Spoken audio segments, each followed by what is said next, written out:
வீட்டில் உள்ள தனது அறையில் அமர்ந்து கொண்டிருந்த 19 வயது இளம்பெண் கையில் துப்பாக்கியுடன் ஆவேசமாக வீட்டிற்குள் நுழைந்த இளைஞர் கண்மூடி திறப்பதற்குள் நெற்றி பொட்டில் துப்பாக்கியால் சுட்டு தள்ளிய கொடூரம்.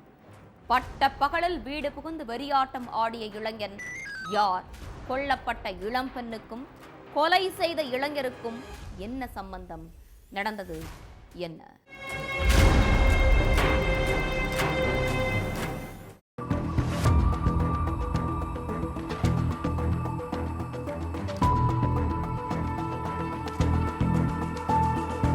நீதிபதிகள் குடியிருப்பு அரசு அலுவலகங்கள் இருக்கிற மிக முக்கியமான பகுதி அது மட்டும் இல்ல, அந்த ஏரியாவுல ஏகப்பட்ட வீடுகளும் இருக்கு.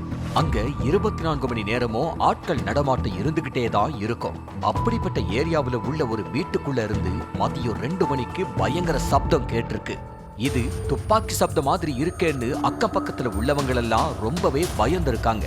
அடுத்த செகண்டே அவங்க எல்லாம் பதறி அடிச்சுக்கிட்டு பக்கத்து வீட்டுக்குள்ள போய் பார்த்தா அங்க இளம்பெண் ஈஷா மாலிக் என்பவரு நெத்தியில குண்டடிப்பட்டு உயிருக்கு போராடிக்கிட்டு இருந்திருக்காங்க. உடனே பெற்றோரும் பக்கத்து வீட்டுக்காரங்களும் சேர்ந்து இளம்பெண்ணை வேக வேகமா ஹாஸ்பிட்டலுக்கு தூக்கிட்டு போனாங்க. ஆனா அவங்கள பரிசோதனை பண்ண டாக்டர்கள் இளம்பெண் உயிரிழந்து ரொம்ப நேரமாகிருச்சுன்னு சொல்லிட்டாங்க.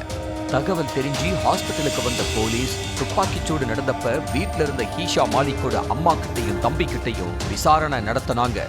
அப்ப ஈஷா மாலிக்கோட ரூம்ல இருந்து துப்பாக்கி சப்தம் கேட்டதும் நாங்க வேகமா ஓடி போய் பார்த்தோம். அப்ப அந்த ரூம்ல இருந்து இளைஞன் ஒருத்த கையில துப்பாக்கியோட தப்பிச்சு ஓடுனா.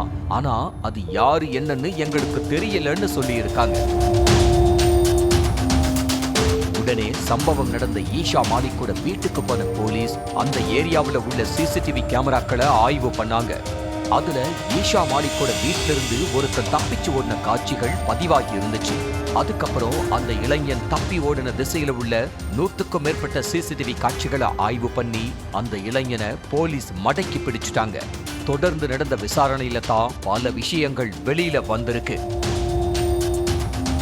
மேற்கு வங்க மாநிலம் கிருஷ்ணா நகர் மணிப்பாரா பகுதியைச் சேர்ந்த 19 வயசான ஈஷா மாலிக் 2023ஆம் ஆண்டுல +2 முடிச்சுட்டு கடந்த 2 வருஷமா நீட் தேர்வுக்காக தயாராயிட்டு இருந்தாங்க. இவங்களும் பாரக்பூர் பகுதியைச் சேர்ந்த டெப்ராஜ் சின்ஹாவும் ஒரே ஸ்கூல்ல படிச்சிருக்காங்க. அப்ப 2 பேருக்கு இடையில பழக்கம் ஏற்பட்டு அந்த பழக்கம் காலப்போக்குல காதலா மாறி இருக்கு. கடந்த 4 வருஷமாவே 2 பேரும் ஒருத்தருக்கொருத்தர் உயிருக்கு உயிரா காதலிச்சுட்டு வந்ததா சொல்லப்படுது. ஈஷா மாலிக்கு தான் ஒரு டாக்டர் ஆகணுங்கிறது சின்ன வயசுல இருந்தே பெரிய கனவா இருந்திருக்கு. அதனால தான் +2 முடிச்சு 2 வருஷமாயும் கூட நீட் தேர்வுக்காக கடுமையா உழைச்சிட்டு இருந்திருக்காங்க. ஆனா 2 முறை நீட் தேர்வுல தோல்வி அடைஞ்சது அவங்களுக்கு கடுமையான வேதனையை உண்டாக்கி இருக்கு. படிக்க வேண்டிய வயசுல லவ் பண்ணிட்டு இருக்கிறதுனால தான் நம்மளால படிப்புல கவனம் செலுத்த முடியலன்னோ நீட் தேர்வுல 2 முறை தோல்வி அடைஞ்சதுக்கு காரணம் இந்த காதல் தான்னு ஈஷா மாலிக் நினைச்சிருக்காங்க. ஒரு நாள்ல பாதி நேரம் காதலன் கூட பேசுறதையும் காதலன் கூட சேட் பண்றதுலயுமே வீணா நேரம் போய்கிட்டு இருக்கணும். இப்படியே போச்சுன்னா இந்த ஜென்மத்துல நம்மளால டாக்டர் ஆக முடியாதுன்னு யோசிச்சிருக்காங்க.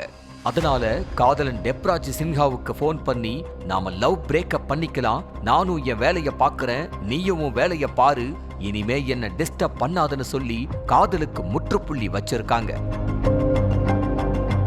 இந்த பிரேக்கப்பை ஏத்துக்காத டெப்ராஜ் சின்ஹா தொடர்ந்து பல்வேறு வழிகள்ல தன்னோட காதலி கிட்ட பேச ட்ரை பண்ணி இருக்கான். ஆனா அதை எதையும் கண்டுக்காத ஈஷா மாலிக் தான் உண்டு தான் படிப்பு உண்டுன்னு இருந்திருக்காங்க. இதனால கடுப்பான காதலன் தன்னை தூக்கி எரிஞ்சிட்டு போன ஈஷா மாலிக் இந்த உலகத்திலேயே இருக்க கூடாதுன்னு கொடூரமா யோசிச்சிருக்கான். தன்னோட ஃப்ரெண்டு மூலமா கள்ளச்சந்தையில துப்பாக்கிய வாங்கினவன் திங்கட்கிழமை மதியானம் 2 மணிக்கு காதலியோட வீட்டுக்குள்ள போய் ஈஷா மாலிக்கோட நெத்தியிலேயே 2 முறை துப்பாக்கியால சுட்டுட்டு தப்பிச்சு போயிருக்கான்.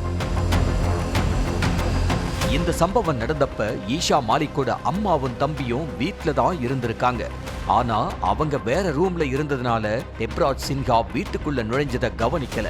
துப்பாக்கி சப்தம் கேட்டு ஓடி வந்தப்ப டெப்ராஜ் சின்ஹா துப்பாக்கியோட தப்பிச்சு ஓடினதை மட்டும் பார்த்திருக்காங்க. ஆனா சிசிடிவி காட்சிகள் மூலமா தேடுதல் வேட்டையில இறங்கின போலீஸ் தப்பிச்சு ஓடின டெப்ராஜ் சின்ஹாவை மடக்கி பிடிச்சு அரெஸ்ட் பண்ணிட்டாங்க.